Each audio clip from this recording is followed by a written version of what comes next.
Attorney Rufil Fernandez Banyok. Attorney Rufil Fernandez Banyok. Straight to the point. O karon, ania ang inyong anchorman. Veritate, wa kita'y mahimo aron sa pagpakigbatok sa kamatuoran, kundili aron sa pagdapig sa kamatuoran. Straight to the point. Luzon, Visayas ug Mindanao, Pilipinas, ug sa katawhan kutob sa mabot sa tong Sibya sa tibuok kalibutan via internet. May buntag ug kumusta live gikan sa Queen City of the South, Cebu City, Philippines. Welcome nining atong tulumanon ug inyong tulumanon. Straight to the point. Inigya po niyo boss kalagad sa kahanginan sa kasamang Rufil Fernandez Banyok. Mao'y padayo makiguban kaninyo nining laing adlaw sa atong pagpakigbisog. Adlaw karon mahigala nga Sabado o gapit sa 9 na buwan karon mahigala sa Agosto tuiga 2025. Straight to the point. Sa gihapon natagantag pagtagad ng mga issues nga may labot ng lungsod, nagbagang mga expose, nagunang mga reports. Din hilamang gyapon mga higala sa atong pagban-uban nining atong tulumanon ug inyong tulumanon. Straight to the point. Nagunas to may sugtanan karon nga buntaga mga kaigsunan. Tropical depression nga si Fabian nakagawas na sa Pilipinas kaganinang alaunas kadlawon. Straight to the point. Nihuyang pakini og nahimo na lang nga usa ka low pressure area. Straight to the point. Samtang ang gimonitor usab karon sa pag-asa mao ang tropical storm nga gawa sa PAR nga dunay international name nga Pudol. Gibana-bana nga makasod kini sa Philippine Area of Responsibility ugma sa gabii o ka sayo sa Lunes ug tawgon kini og Goryo. Straight to the point. Apan matod sa pag-asa wa kini direktang epekto sa nasod sa mosunod nga 5 ka mga adlaw. Straight to the point. Ato sa ni monitoron mahigala ning kahimtang sa panahon no, gumikan mga kaigalaan kay medyo ang atong kalangitan, ang ato mahigalang sitwasyon no sa atong kahimtang sa panahon importante kayo. Labi naton dunay mga plano nga mo tabok o kadagatan. Importante gyud nga ma-monitor nyo pirmi ha. Ang ato mga higala mga balita dinhi may labot mahigala sa kahimtang sa panahon. Straight to the point. Samtang unang hugna sa duha ka adlaw nga serbisyo karaban sa isla sa Camotes gitapos kagahapon. Governor Pam Bariccuatro ni mando nga dalion ang pagkumpleto sa hospital building sa isla. Ilang gibaon pagbalik dinhi sa dakbayan sa Sugbo ang daghang mga obserbasyon o giango sa mga residente nga mga kakuwangan og angay nga tagaan o pagtagad sa Kapitolyo alang sa isla sa Camotes. Straight to the point. Dito ang serbisyo mga higala gipahigayon no. Atol sa ika 456 nga kasumaran sa pagkalalawigan sa Sugbo, gisiguro mahigala nga ang suroy-suroy, dili suroy-suroy nga kiat-kiat, kundi suroy-suroy alang sa serbisyo. Straight to the point. Nahimo sab nga emosyonal si Governor Pam Bariccuatro. Dihang mainiton kining gisugat sa daghang mga tao pag-abot sa lungsod dito sa puro nga nitimbaya kaniya, ilabi na ang mga senior citizens. Straight to the point. Katalig pagtagad sab karon nga buntaga mahigala sa atong pabanuban karon ning atong tulumanon ug inyong tulumanon. Straight to the point. Samtang sa laing balita, Vice Mayor Tomas Osmeña ni sugyot og revamp sa mga nagduma sa Metropolitan Cebu Water District kon MCWD.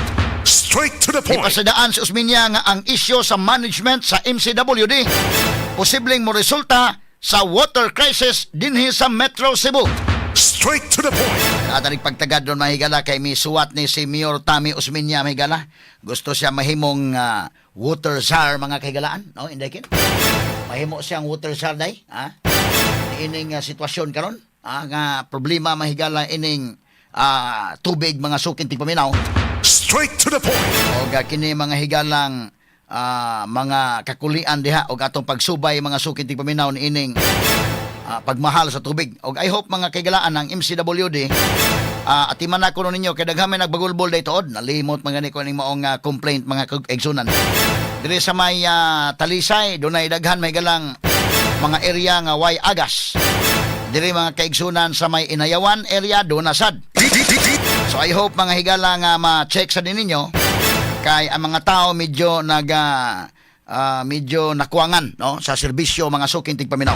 Straight to the point. Samtang sa laing bahin ato tagag pagtagad sab kay do naman to mahigalay permiro katong usa ka vlogger Kini bang maghimo-himo og content, siguro alam ninyo nga maghimo mo content para sa inyong kaugalingon, ang uban bisag unsa naman lang. Nauso naman gud ron mga higala lagi ning internet, nauso naman ng social media. Ang uban mo himog content mga higala kung kamo-kamo lang din nga di lang mo makapasakit og tao, di mo makapasakit og pagtuo, okay lang. Nay uban bisag unsa lang himuon na kasamang kay, nay uban mo tumbling, na uban maghubo. uban magpaigot-igot. Ang uban bisag unsa lang ipangsulti diha may higala ha. Og nakahatag lang mahigala og tan-aw nimo okay ra imong content, okay lang, pero kanang makapasakit ka og ubang tao, makapasakit kag pagtuo dili na sad maayo ha. Straight to the Sama itong point. nahitabo sa Mindanao, pang content tong iya mga kaigalan, iya mahigalang gi kabuangan tong holy water dito. Gisrado in town tong simbahan. Although karon nangayo nagpasaylo, ha? Pero lain mga higala na pong nahitabo, laing simbahan dito sa may Santo Niño Indayken. Naana po'y lain mahigala nga nagpabadlong suod sa simbahan. Straight to the So point. nga to lang respetaran na sa nato na, no? Isig respetaray lang ta, o katoliko ka or dili man ka katoliko, i-respect lang sa dang ubang pagtuo. Hasta sa mga katoliko, i-respect lang sa dang uban kay namatay freedom of religion. So kana na ang mo na ilang pagtuo, okay. Ila po na ato sang respetaran. Dili po sa imo uray po yung pagtuo, imo po na. Pero ayaw pagpanglabot o mga butang nga gipanag-iya sa usa mga higala ka relihiyon kay dunay mga masakitan diha nga membro anang maong relihiyon. Straight to the point. Pagtagad rubutaga sa panuban usab nining atong tulumanon ug inyong tulumanon.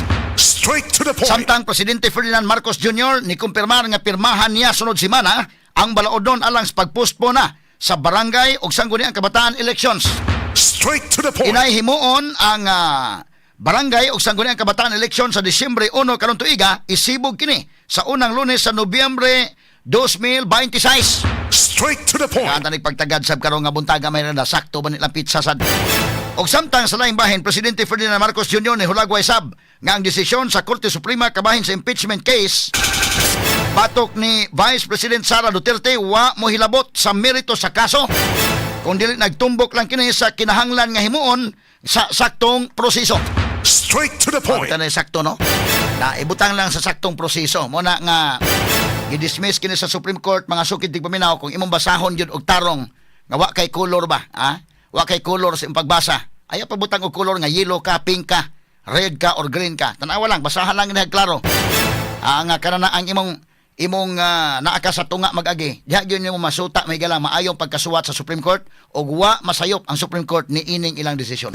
Straight to the point. Ato nang hisgutan ron mahigala mo na nga ang Senate nihimo gyud mahigala og matawag nato mga higala voting, no? Sa ilang atol sa ilang session mahigala nga ato ipadayon paghisgot karon og si Senador Rodante Marcolita nga mo'y bag-ong senador mga kaigalaan dito gyud nagkapakita dayon mahigala sa iyang katakos, diha mahigala sa Senado. Straight to the point. Tabangan siya mahigala atol sa interpolation pero naka-withstand mga kaigalaan si Senador Marcolita. Although mga higala kini iyang motion to dismiss gisugat og motion to table, may compromise mga kaigalaan si Marcolita sa suggestion ni Alan Peter Cayetano o gihatagan og exact wordings ni Senador Joel Villanueva nga mao ang pag-archive ni ining maong motion. Straight to the Atong point. isgutan ni ron human mahigalang Marcolita aritang Senador Alan Peter Cayetano nga dunay miingon sa Alan Peter Cayetano di mo gusto mapresidente si Sara, talunin na lang ninyo sa 2028. Bitaw mas mayo sa bitaw na nga ang panganda mga higala ngadto na lang kay sayuman mga higala mamulitika mahuman na lang ning terminong BBM aning kalakiha. Gikan mahigala sa 2022 pagkadaog ni Sara og ni BBM, ipatilaw lang yung kadali mahigalang Vice Presidente si Sara Duterte. Pagkasunod mahigala sige nang investigate, sige na mahigalang impeachment o karon naa. Wala nang impeachment mga sukid tigpaminaw next year. 2026, 2027, 2028 pwede pang i-file ang impeachment mahigala nga naman di man mga higala ang pagtangtang ang tuyo ang pag-disqualify man nga di makadagan sa 2028 election.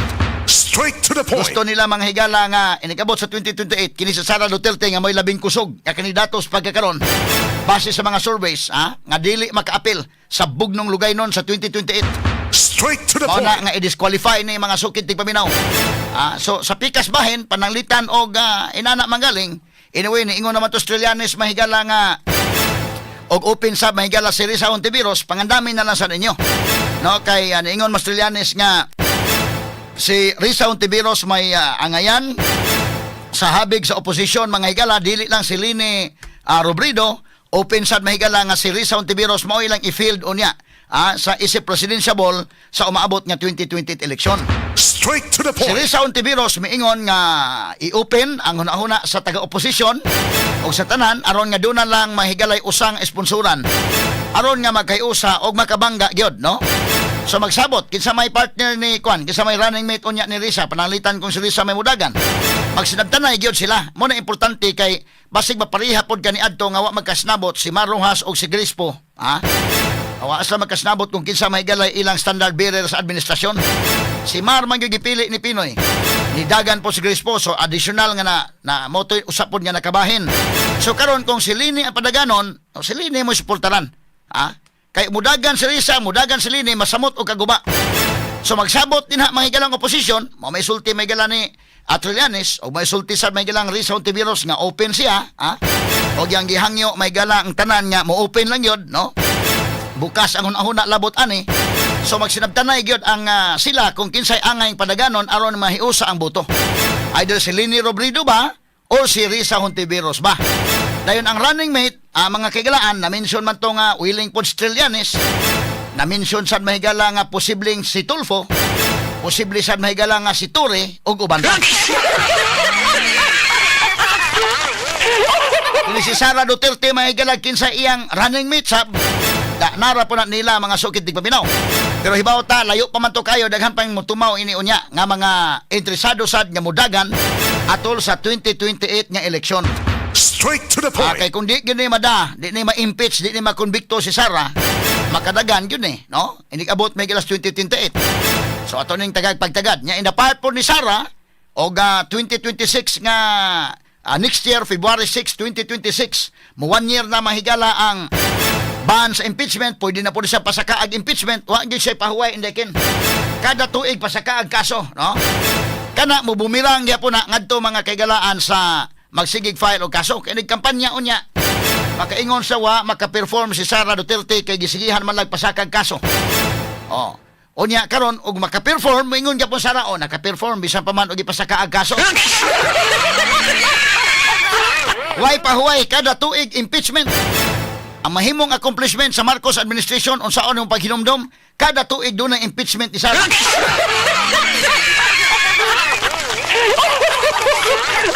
Ganta nagpagtagad doon mga kaigalan. Unsa man gyud accountability or pamulitika purely.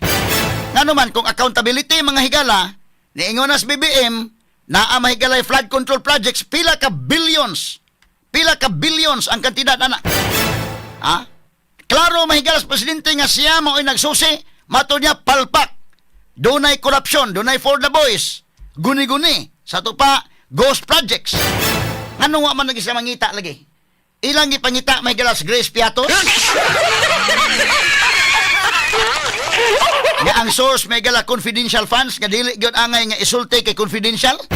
Ang kaning dili confidential, kinsa may kontraktor? Ala pangita ako no na kinsa may kontraktor sa guni-guni. Di man lagi mo interesado mangita kisay kontraktor anang flood control project. Nganong mas interesado pa man mo sa gamay noon nga milyon ra katong billions wa gyud, ha? Isa giingna na mahigalas kuha nga way kalapasan si Sara Duterte ni ana. Kana na ang confidential funds wa makalapas ang vice presidente. Alam maogya po ilang uting kayon mga sukit di paminaw pero nganong grabe ning ubang korupsyon wa man lang. Ato ni hatagag pagtagadron. Kini uguban pang mga iskutanan niyo mabati exclusive over DYHP RMN Cebu. 612 sa dial sa inyong mga radyo sa 93.9 IFM. Serbisyo publiko gikan sa mong lukha. Sa kanunay DYHP nga